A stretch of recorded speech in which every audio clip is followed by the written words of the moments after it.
आप सभी को यीशु सहाय।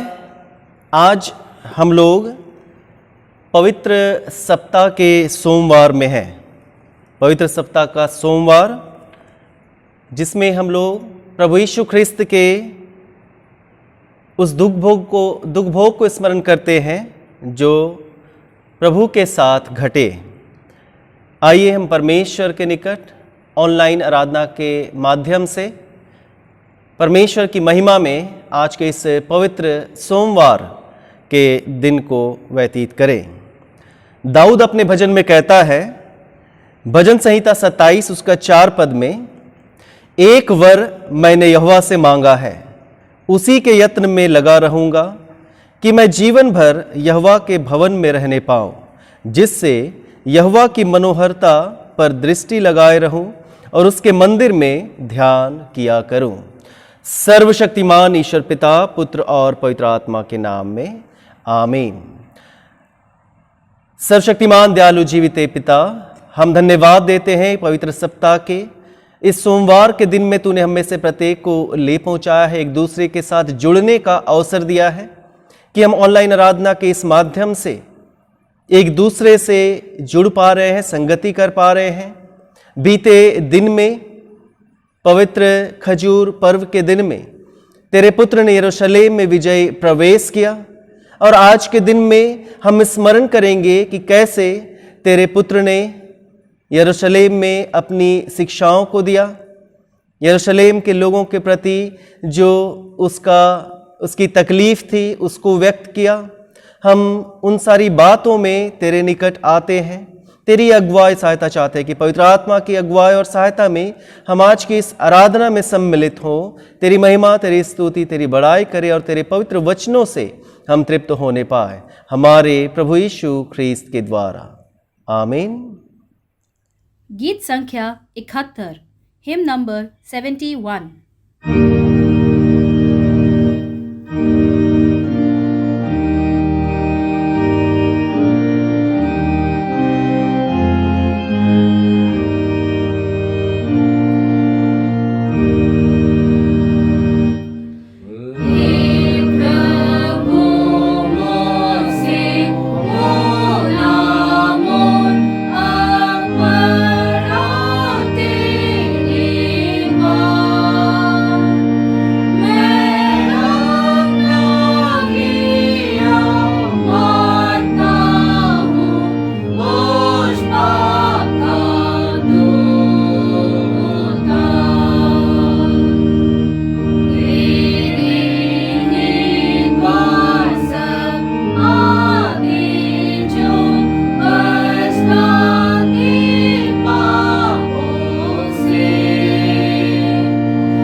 हम आज की कलेक्ट प्रार्थनाओं को प्रभु के सम्मुख अर्पण करें। ख्रिस्त मनुष्य के स्वरूप में प्रकट होकर अपने आप को दीन किया और यहाँ तक आज्ञाकारी रहा कि मृत्यु, हाँ क्रूस की मृत्यु भी सह ली। हे सर्वशक्तिमान और सनातन परमेश्वर, तूने उस कोमल प्रेम से जो मनुष्य जाति से रखता था अपने पुत्र हमारे त्राता यीशु ख्रिस्त को भेजा है कि वह हमारे शरीर को धारण कर क्रूस पर मरे। दया से यह वर दे कि हम उसकी बड़ी नम्रता का अनुकरण करें और उसके पुनरुत्थान में भागी हो। उसी ख्रिस्त हमारे प्रभु के द्वारा जो तेरे और पवित्र आत्मा के साथ एक परमेश्वर अब और सदा जीता और राज्य करता है। आमीन। प्रार्थना करें। हे सर्वशक्तिमान पिता परमेश्वर, तूने आज के इस पवित्र सोमवार के दिन में हम में से प्रत्येक को एक दूसरे से जोड़ दिया है। हम एक एक परिवार, एक एक तेरे दास दासी बच्चे जो इस ऑनलाइन आराधना के माध्यम से जुड़ पाते हैं, हम सभी को प्रार्थना के द्वारा तेरे हाथ में सौंपते हैं कि तेरे ही शांति और अनुग्रह में हर एक का जीवन व्यतीत हो और तुझी में बने रहते हुए तेरी सुंदर गवाही लोगों के बीच में प्रकट करने पाए। हे पिता परमेश्वर, हम प्रार्थना करते हैं उन दुखित लाचारों के लिए जो शारीरिक रूप से, मानसिक रूप से समस्याओं में हैं, तकलीफों में हैं, बीमार हैं। प्रार्थना है पिता, क्योंकि तू चंगा करने वाला परमेश्वर है, तू हर एक को चंगाई दे कि तुझ परमेश्वर में निरंतर वे तेरे ही धन्यवादी बने रहने पाए। एक एक परिवारों को तेरे हाथ में सौंपते हैं, प्रार्थना मांगते हैं उद्धारकर्ता यीशु ख्रिस्त के नाम में। आमीन। हे परमेश्वर, तूने सब जाति के मनुष्यों को एक ही लहू से सारी पृथ्वी पर वास करने के लिए उत्पन्न किया और अपने धन्य पुत्र को इसलिए भेजा कि जो दूर है और जो निकट है दोनों को मेल का प्रचार करे। यह वर दे कि इस देश के सब लोग तुझे टटोल कर पाए। और हे स्वर्गीय पिता, उस प्रतिज्ञा को शीघ्र पूरा कर जो तूने की है कि मैं सारे मनुष्यों पर अपना आत्मा उंडेलूंगा, हमारे त्राता यीशु ख्रिस्त के द्वारा। आमीन। हम पाप अंगीकार की प्रार्थना में जाएंगे। परमेश्वर ने संसार से ऐसा प्रेम रखा कि उसने अपना इकलौता पुत्र यीशु ख्रिस्त दे दिया कि वह हमें पापों से बचाए, स्वर्ग में हमारे लिए निवेदन करता हो और हमें शाश्वत जीवन में पहुंचाए। इसलिए हम पश्चाताप और विश्वास के साथ अपने पापों का अंगीकार करें। हम परमेश्वर की कृपा से उसकी आज्ञाओं का पालन करने का और सब लोगों के साथ मेल मिलाप और प्रेम से रहने का दृढ़ संकल्प करें। हम एक साथ पाप अंगीकार की प्रार्थना करेंगे। हे सर्वशक्तिमान परमेश्वर, हमारे स्वर्गीय पिता, हमने मन, वचन और कर्म से तेरे विरुद्ध और एक दूसरे के विरुद्ध पाप किया है। हमने अपनी अज्ञानता और दुर्बलता के कारण और जानबूझकर भी बुराई की है और भलाई करने में असफल रहे हैं। इन सब पापों के लिए हम सचमुच खेदित हैं और अंतःकरण से पश्चाताप करते हैं। तेरे पुत्र यीशु ख्रिस्त ने हमारे लिए अपने प्राण दिए, उसी के कारण हमने जो पाप किए हैं उनको क्षमा कर और यह वर दे कि भविष्य में हम नया जीवन पाकर सदा तेरी सेवा करें, ताकि तेरे पवित्र नाम की महिमा हो। आमीन। सर्वशक्तिमान परमेश्वर उन सबको क्षमा करता है जो एक दूसरे को क्षमा करते और सच्चा पश्चाताप करते हैं। वह हम सब पर दया करे, हमारे सब पापों को क्षमा करे, उन सबको छुटकारा दे, सब भले कामों में हमें स्थिर और सबल करे और शाश्वत जीवन में बनाए रखे। आमीन। परमेश्वर का धन्यवाद हो। गीत संख्या 75, हिम नंबर 75।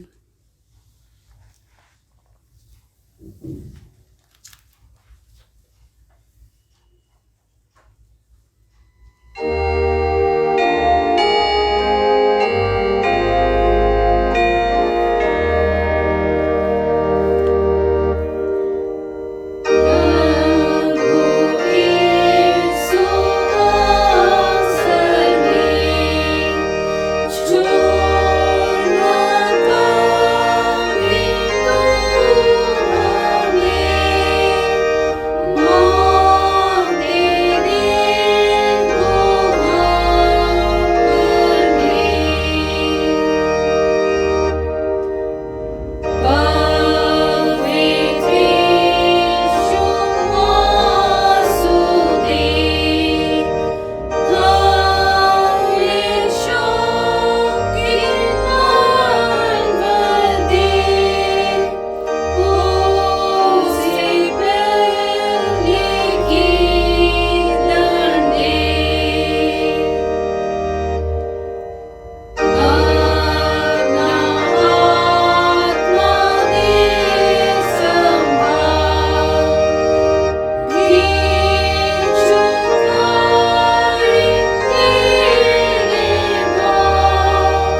पहला पाठ पुराना नियम से यशायाह नबी की पुस्तक, उसका 42 अध्याय पहले पद से 7वें पद तक।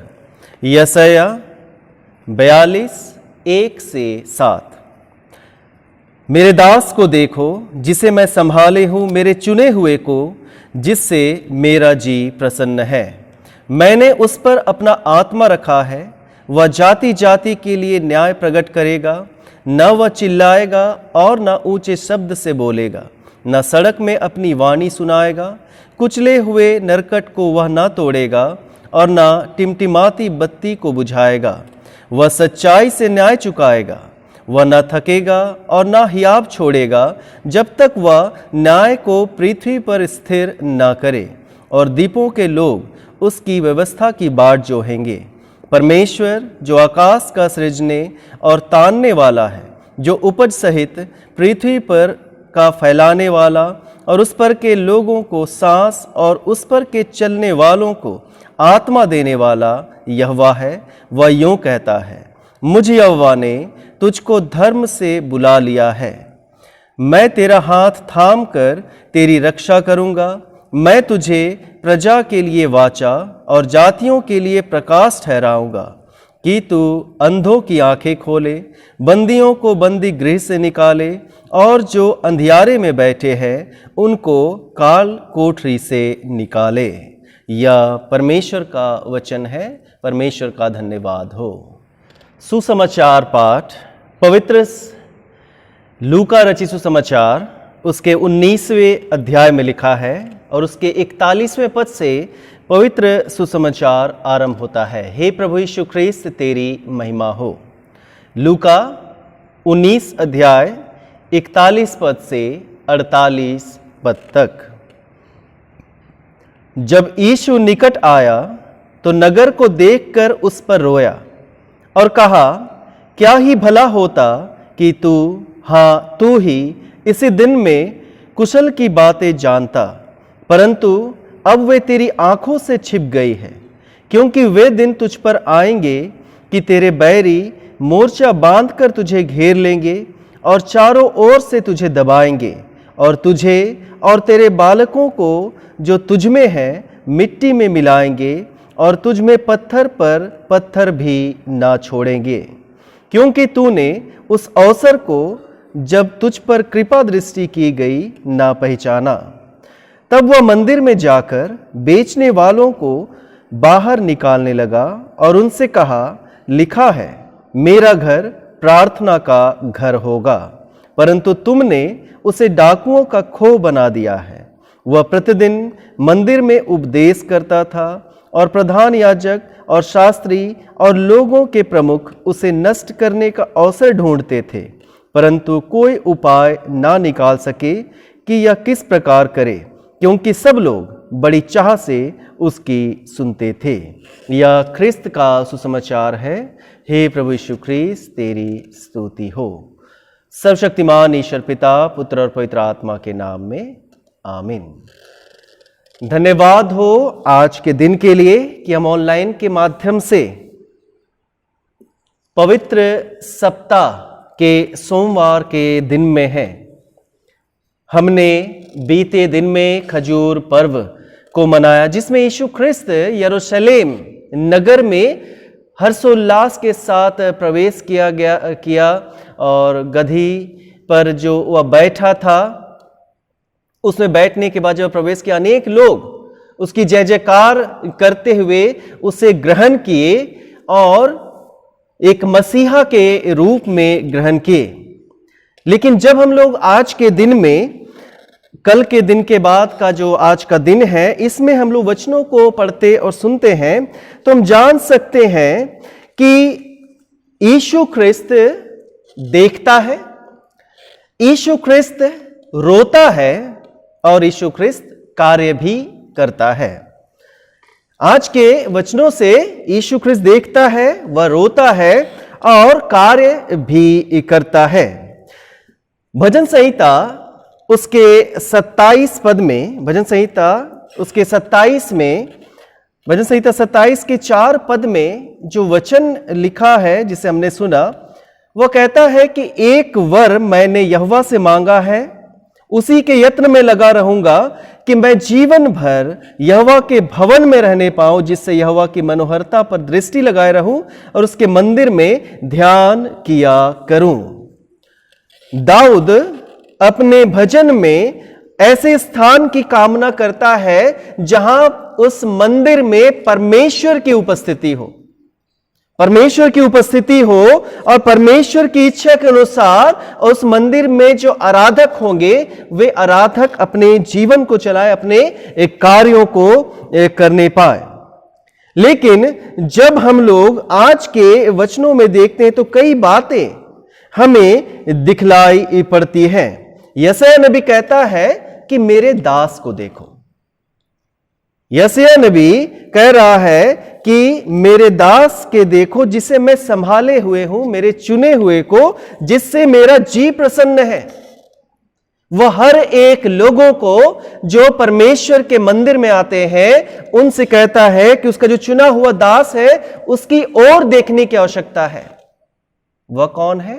प्रभु है, वह यीशु ख्रिस्त है और उसी से परमेश्वर पिता प्रसन्न होता है, क्योंकि वह परमेश्वर का चुना हुआ जन है। आज के वचन में जो सुसमाचार पाठ लिया गया है वह हमें लूका 19 अध्याय में मिलता है, जो प्रतिदिन की घटना प्रभु यीशु ख्रिस्त के साथ इस पवित्र सप्ताह में घटी, उन सारी घटनाओं को हम लोग इस सप्ताह में स्मरण करते हैं। और आज के दिन के लिए जो हमें विशेष करके जो बातें दिखलाई देती हैं वह यही है कि प्रभु यीशु ख्रिस्त देखता भी है, प्रभु यीशु ख्रिस्त वह देखकर रोता भी है, और प्रभु यीशु ख्रिस्त ही रोते हुए उस कार्य को करता है जो हमारे लिए उद्धार को लेकर आता है। हमें ध्यान देना होगा, पापी लोग जिन्होंने परमेश्वर के अनुग्रह को, जो उसके पास आया था, परमेश्वर का जो अनुग्रह है यीशु ख्रिस्त के रूप में उसके पास आया था, उन्होंने क्या कर दिया? पूरी तरह से पापी होने के कारण से उसको अस्वीकार कर दिया। और जब उसको अस्वीकार किया तो प्रभु यीशु ख्रिस्त उनके आने वाले समय को, उनके भाग्य को देखने लगा कि अब इनके साथ क्या होगा। उसे देखकर यीशु ख्रिस्त का जो हृदय है वह टूट गया। उस आने वाले समय में जो घटनाएं घटेंगी यरूशलेम में, यरूशलेम मंदिर के साथ जो घटेगा, उसे सोचकर, उसे जानकर यीशु ख्रिस्त का हृदय ही टूट गया और वह रोने लगा, वह विलाप करने लगा। जैसे यिर्मयाह नबी की पुस्तक यदि आप पढ़ेंगे, यिर्मयाह नबी की पुस्तक उसका 8वां अध्याय 18 से 22 पद, आप उसे जरूर अभी नहीं तो बाद में पढ़ लीजिएगा। उसमें वही सारी बातें हैं कि यिर्मयाह नबी यरूशलेम के लिए, वहां के रहने वालों के लिए निरंतर विलाप करता है और वह रोता है। यिर्मयाह के ही 15 और उसका 15 पद में भी यही वचन हम लोग पाते हैं। यिर्मयाह उसका 15 अध्याय का 15 पद में वहां लिखता है, यिर्मयाह 15, माफ करेंगे, उसका 5 पद, यिर्मयाह 15 का 5 पद, हे यरूशलेम, तुझ पर कौन तरस खाएगा और कौन तेरे लिए शोक करेगा? कौन तेरा कुशल पूछने को तेरी ओर मुड़ेगा? यरूशलेम के लिए यिर्मयाह नबी भी विलाप कर रहा है। उसे तकलीफ हो रही है, प्रभु यीशु ख्रिस्त को तकलीफ हो रही है कि जो कुशलता की बातें उनके लिए थी वे देख नहीं पाएंगे, वे दुर्दशा में पड़ेंगे, वे हर एक प्रकार से नष्ट कर दिए जाएंगे। यरूशलेम में यीशु ख्रिस्त एक मसीहा होकर गया।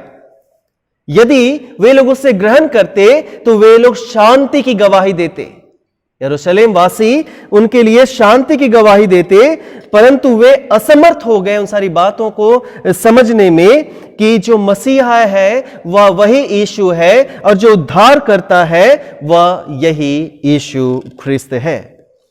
हम लोग यदि यरूशलेम और उसके मंदिर की बातों को करें तो यरूशलेम का मंदिर सर्वप्रथम सुलेमान राजा ने बनाया। सुलेमान राजा ने जब उसको बनाकर पूरा किया, पूरा करने के बाद वह खड़ा होकर परमेश्वर से प्रार्थना किया कि हे परमेश्वर, मैं जानता हूं कि तू कहीं भी नहीं रह सकता है, तू भवनों में नहीं रह सकता है, क्योंकि वह तो तीनों लोक में विद्यमान है। हम लोग यदि देखेंगे पहला राजा उसका 8वां अध्याय और उसके 9वें अध्याय को, तो उसमें हम लोग पाएंगे कि सुलेमान प्रार्थना कर रहा है परमेश्वर से। पहला राजा उसका 8 अध्याय का 22 पद से आगे, कि वह क्या किया? प्रार्थना किया, हाथ फैलाकर परमेश्वर के निकट प्रार्थना किया और बोलने लगा, हे यहोवा, हे इज़राइल के परमेश्वर, तेरे समान ना तो ऊपर स्वर्ग में और ना नीचे पृथ्वी पर कोई ईश्वर है। तेरे जो दास अपने संपूर्ण मन से अपने को तेरे सम्मुख जानकर चलते हैं, उनके लिए तू अपनी वाचा पूरी करता है और करुणा करता है। और वैसे ही वह निरंतर प्रार्थना करने लगा और बोलने लगा कि यदि कोई गलतियां करता है, यदि कोई अपराध करता है, और जब वह इस मंदिर में आकर प्रार्थना करेगा, तो हे परमेश्वर तू क्या करना? उनकी प्रार्थना को सुन लेना। यहां लिखता है 32 पद में, पहला राजा 8 अध्याय का 32 पद में, तब तू स्वर्ग में सुनकर अर्थात अपने दासों का न्याय करके दुष्ट को दुष्ट ठहरा और उसकी चाल उसी के सिर लौटा दे, निर्दोष को निर्दोष ठहराकर उसके धर्म के अनुसार उसको फल देना। और फिर आगे 33 पद में लिखता है, फिर जब तेरी प्रजा इज़राइल तेरे विरुद्ध पाप करने के कारण अपने शत्रुओं से हार जाए और तेरी ओर फिर कर तेरा नाम ले और इस भवन में तुझसे गिड़गिड़ाहट के साथ प्रार्थना करे, तो तब तू स्वर्ग में से सुनकर अपनी प्रजा इज़राइल का पाप क्षमा करना और उन्हें इस देश में लौटा ले आना जो तूने उनके पुरखाओं को दिया था। सुलेमान उस मंदिर को बनाकर प्रार्थना कर रहा है परमेश्वर से कि परमेश्वर जब जब उस मंदिर से प्रार्थना की जाए, उस प्रार्थना को स्वर्ग में से सुन ले। परमेश्वर उसका प्रत्युत्तर भी देता है। 9वां अध्याय, पहला राजा उसका 9वां अध्याय उसके 3 पद को यदि पढ़ेंगे तो वहां लोग पाते हैं कि यहोवा ने, पहला राजा 9 अध्याय 3 पद, यहोवा ने उससे कहा, जो प्रार्थना गिड़गिड़ाहट के साथ तूने मुझसे की है उसको मैंने सुना है। यह जो भवन तूने बनाया है उसमें मैंने अपना नाम सदा के लिए रखकर उसे पवित्र किया है और मेरी आंखें और मेरा मन नित्य वहीं लगे रहेंगे।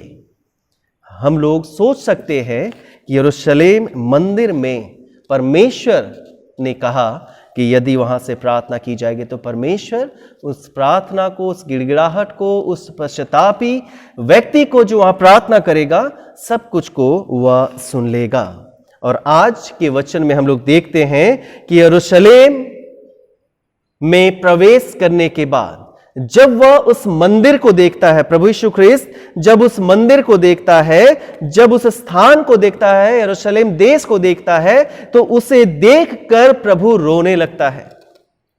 क्योंकि जो स्थान परमेश्वर ने चुना था, जो स्थान परमेश्वर का वास स्थान होना चाहिए था, वह पूरी तरह से परमेश्वर को अस्वीकार कर रहा है, परमेश्वर के पुत्र को अस्वीकार कर रहा है और नहीं चाह रहा है कि परमेश्वर उस स्थान में रहे जिस स्थान को परमेश्वर ने चुन लिया है। आज के लिए हमें यह सोचने और समझने की आवश्यकता है कि हम जब ख्रिस्तीय समाज की बात करते, ख्रिस्तीय समाज की बात करते हैं, लगभग 2000 से ज्यादा वर्ष बीत गए हैं। अब यरूशलेम मंदिर नहीं, यीशु ख्रिस्त के स्वर्गारोहण के बाद अब जो कलीसिया है वह क्या है? उस स्थान को ले लिया है। कलीसिया परमेश्वर का वह स्थान हो गया है जहां की प्रार्थनाएं परमेश्वर सुनता है, क्योंकि कलीसिया जो है यीशु ख्रिस्त की देह है। कलीसिया जो है वह यीशु ख्रिस्त की देह है। और आरंभ में ही हमने सुना कि यीशु ख्रिस्त देखता है, यीशु ख्रिस्त रोता है और यीशु ख्रिस्त ही कार्य भी करता है। और हम यह सोच सकते हैं कि वर्तमान परिस्थिति कलीसिया की हो, समाज की हो या व्यक्ति के व्यक्तिगत जीवन की हो, कैसी स्थिति है, कलीसिया परमेश्वर की उपस्थिति को दर्शाता है। परिवार परमेश्वर की उपस्थिति को दर्शाने वाले है या नहीं है। एक व्यक्ति का जीवन परमेश्वर का मंदिर है या नहीं, क्योंकि पहला कुरिन्थ 3:16 में हमारे शरीर को, हमारे हृदय को परमेश्वर का मंदिर कहा गया है। वहां लिखता है कि क्या तुम नहीं जानते तुम्हारा जो शरीर है वह परमेश्वर का मंदिर है। तो क्या प्रभु यीशु ख्रिस्त हमें देख रहा है या नहीं देख रहा है, हम नहीं जानते। परमेश्वर का पुत्र हमें देख रहा है। क्या वह हमें देखकर रो रहा है? क्या वह हमें देखकर आनंदित हो रहा है? क्या वह हमारे जीवन के लिए, कलीसिया के लिए कार्य कर रहा है या नहीं कर रहा है? हमें जानने और समझने की आवश्यकता है। जब हम यीशु ख्रिस्त के रोने की बात को देखते हैं तो सुसमाचारों में 2 ही स्थान में यह बातें पाई जाती है। पहला यूहन्ना 11:35 में यीशु रोया, और आज के वचनों में लूका 19 उसका 41 पद में हम लोग देखते हैं कि यीशु ख्रिस्त यरूशलेम को देखकर, परमेश्वर के चुने हुए स्थान को देखकर रो रहा है। और रोते हुए वहां पर क्या करता है, वह मंदिर में जाता है, मंदिर में देखता है बहुत सारे व्यापारियों को, वह व्यापारियों को वहां से निकाल देता है, वह व्यापारियों को वहां से निकाल देता है। जैसे यहां लिखता है कि तब वह मंदिर में जाकर बेचने वालों को बाहर निकालने लगा और उनसे कहा, लिखा है मेरा घर प्रार्थना का घर होगा। परमेश्वर भी यही हमसे चाहता और कहता है कि परमेश्वर का जो चुना हुआ घर है कलीसिया, परमेश्वर का चुना हुआ जो स्थान है, हम लोग इस पवित्र उपासनालय की भी बात कर सकते हैं, या हम लोग पवित्र घर की बात कर सकते हैं, हमारा पवित्र जीवन की बात कर सकते हैं। हर एक स्थान परमेश्वर के लिए प्रार्थना का घर होना चाहिए। लेकिन प्रभु कहता है कि तुमने क्या किया है, उसे डाकुओं का खो बना दिया है, तुमने उसे डाकुओं का खो बना दिया है। यशायाह 56 अध्याय के 7 पद में परमेश्वर की वाणी क्या कहती है वह हम लोग सुनते हैं। यशायाह 56 उसका 7 पद, वह लिखा है, उनको मैं अपने पवित्र पर्वत पर ले आकर अपने पवित्र प्रार्थना के भवन में आनंदित करूंगा। उनके होम बलि और मेल बलि मेरी वेदी पर ग्रहण किए जाएंगे, क्योंकि मेरा भवन सब देशों के लोगों के लिए प्रार्थना का घर कहलाएगा। मेरा भवन सब देशों के लोगों के लिए प्रार्थना का घर कहलाएगा। और वैसे ही यिर्मयाह 7 उसका 11 पद में वचन हमसे कहता है कि क्या यह भवन जो मेरा कहलाता है तुम्हारी दृष्टि में डाकुओं का खो हो गया है? मैंने स्वयं यह देखा है, यहोवा की यही वाणी है। यिर्मयाह 7 अध्याय उसका 11 पद में ये बातें लिखी है। और उसी बात को प्रभु यीशु ख्रिस्त भी अपने वचनों में दोहराता है, क्योंकि लूका 19 का 47 पद में वचन हमसे कहता है कि लगातार लोग उसे धार्मिक अगुए, उसे यहूदी धार्मिक अगुए उसे पकड़ना चाहते थे, उसे मार डालना चाहते थे। वहां लिखता है लूका 19 का 47 पद में, वह प्रतिदिन मंदिर में उपदेश करता था और प्रधान याजक और शास्त्री और लोगों के प्रमुख उसे नष्ट करने का अवसर ढूंढते थे। प्रतिदिन वे नष्ट करने का अवसर ढूंढते थे, लेकिन कई लोग जो है उसे यीशु को पसंद करने लगे। कई लोग उसे यीशु ख्रिस्त को पसंद करने लगे, इसलिए वे उस कार्य को नहीं कर पा रहे थे। तो हमने सुना कि पहली बात हमारे लिए है कि यीशु ख्रिस्त देखता है। यीशु ख्रिस्त देखता है, वह यहूदी अगुओं की शत्रुता को जानता था, और यरूशलेम ने जो उसे अस्वीकार कर दिया उस बात को भी वह जानता था।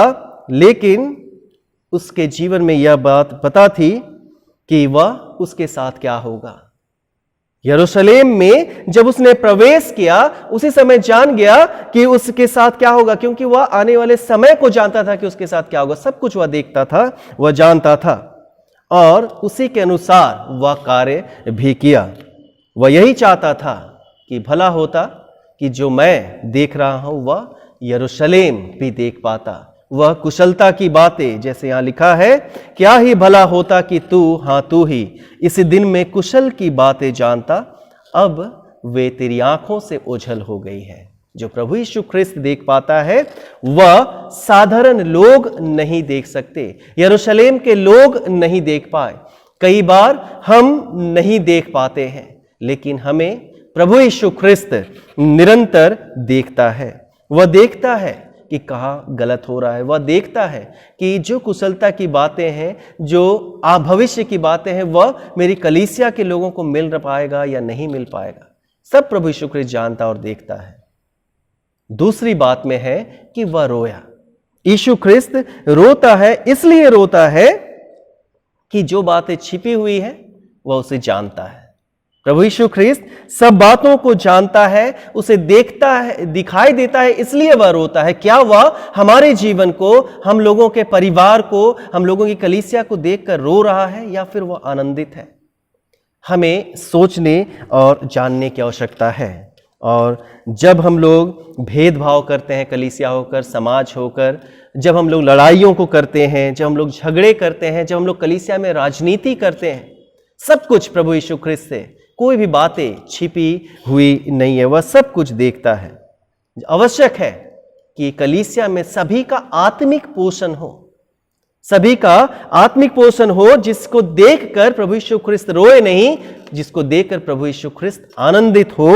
और निरंतर प्रभु यीशु ख्रिस्त जब वह कार्य करता है तो कार्य की बातें हमारे जीवन में, कलीसिया के जीवन में दिखलाई देने लगे। क्योंकि जो उद्धार का कार्य है उसके द्वारा से उसने क्या किया, हर एक प्रकार की जो ऊंच नीच की बातें थी, लड़ाई झगड़े की बातें थी, सबको समाप्त करके समानता को लेकर आया। तो उसी समानता को वह मेरे और आपके जीवन में चाहता है। तो अवश्य है कि पवित्र सप्ताह के आज के इस सोमवार के दिन में हम सदा स्मरण रखें कि प्रभु चाहता है कि हमारा जो शरीर है, हमारी जो कलीसिया, हमारा जो जीवन है, हमारा जो परिवार है, वह निरंतर पवित्र और शुद्ध हो। वह डाकुओं का खो ना बनने पाए, वह बुराइयों का अड्डा ना बनने पाए और ना पाप वहां प्रवेश करने पाए। क्योंकि उसी के द्वारा से परमेश्वर हमारी प्रार्थना को सुनता है। उसी स्थान से परमेश्वर हमारी प्रार्थना को सुनकर उसका उत्तर भी देता है। अवश्य है कि हम भविष्य के लिए अवश्य चिंतित हो।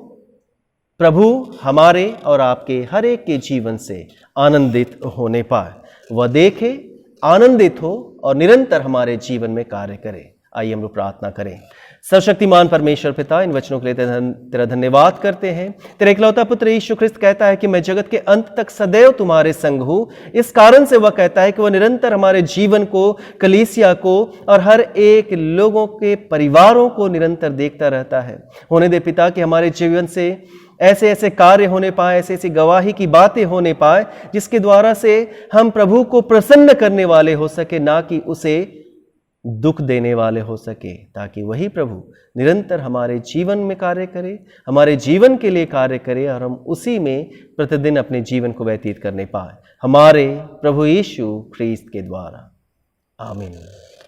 हम अपने विश्वास का अंगीकार करेंगे प्रेरितों के विश्वास वचन के द्वारा। प्रेरितों का विश्वास वचन। मैं सर्वशक्तिमान पिता, स्वर्ग और पृथ्वी के सृष्टिकर्ता परमेश्वर पर विश्वास करता हूँ। मैं उसके इकलौते पुत्र हमारे प्रभु यीशु ख्रिस्त पर विश्वास करता हूँ। वह पवित्र आत्मा के सामर्थ्य से गर्भ में आया और कुंवारी मरियम से जन्मा। उसने पुन्तियुस पिलातुस के शासन में दुख भोगा। वह क्रूस पर चढ़ाया गया, मरा और गाड़ा गया और मृतकों के लोक में उतरा। तीसरे दिन वह जी उठा। वह स्वर्ग पर चढ़ गया और पिता की दाहिनी ओर विराजमान है। वह जीवितों और मृतकों का न्याय करने को फिर आएगा। मैं पवित्र आत्मा पर, पवित्र सार्वलौकिक कलीसिया पर, संतों की संगति, पापों की क्षमा, देह के पुनरुत्थान और अनंत जीवन पर विश्वास करता हूँ। आमीन।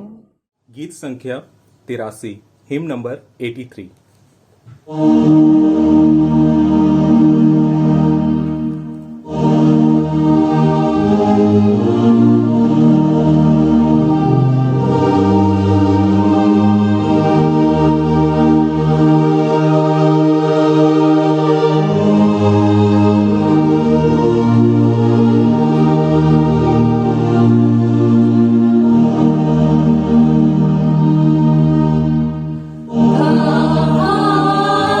Mama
आज के दिन में जो अपने दानों को अर्पण किया है प्रभु के सम्मुख लाए, हम परमेश्वर की आशीष परमेश्वर से उस पर मांगे। हे प्रभु परमेश्वर, अनादिकाल से अनादिकाल तक तो धन्य है। हे प्रभु, महिमा पराक्रम शोभा और सामर्थ्य विभव तेरा ही है, क्योंकि आकाश और पृथ्वी में जो कुछ है वह तेरा ही है। हे प्रभु, राज्य तेरा है और तू सबों के ऊपर मुख्य और महान ठहरा है।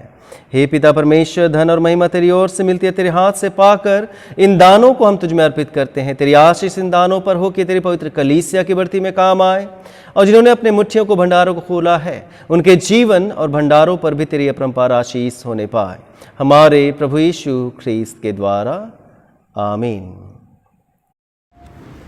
हम क्रूस की कथा गाएंगे।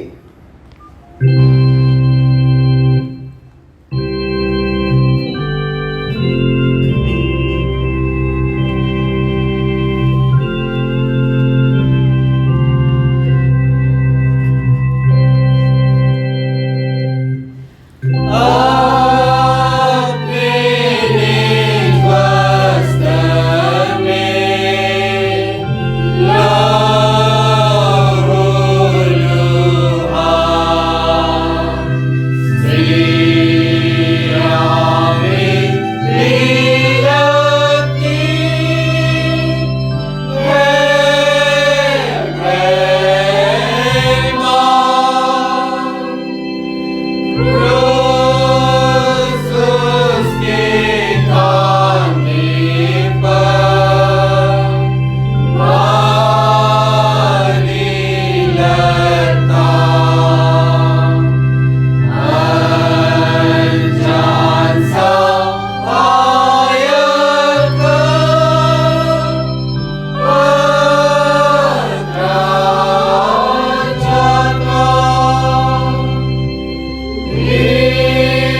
हम नुक तिमोथियुस सिमोन के गीत को एक साथ गाएंगे।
हम प्रभु की प्रार्थना को एक साथ करें।